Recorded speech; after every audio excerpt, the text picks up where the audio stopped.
Bismillah, Assalamualaikum warahmatullahi wabarakatuh. Nama saya Ade Sita Merdeka dari X atau PLP akan merangkum video kajian berikut ini yang dari Ustadz Elfi Syam.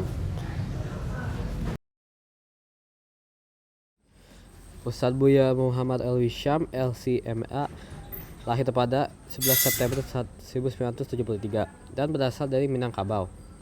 Beliau dikenal sebagai Ustadz Salafi atau Ustadz konservatif yang aktif dalam dakwah dan pendidikan Islam.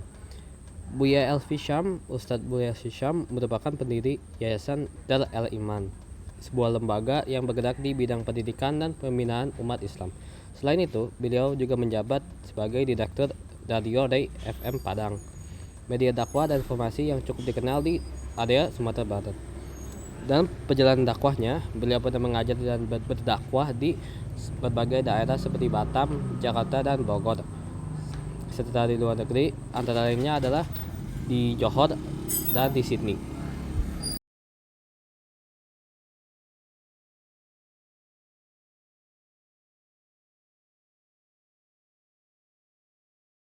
Ada 4 poin yang saya dapat dari video kajian ini.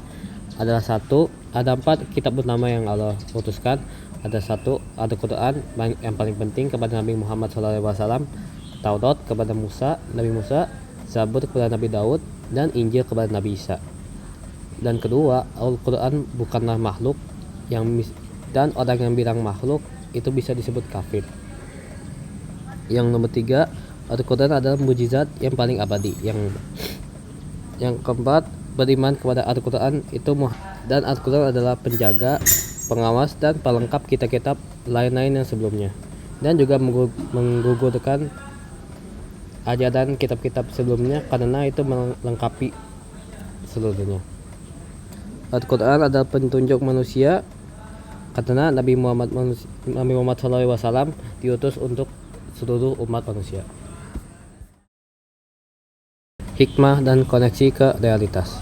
Al-Quran adalah kitab yang paling sempurna dan bisa menjadi panduan untuk kehidupan kita sehari-hari.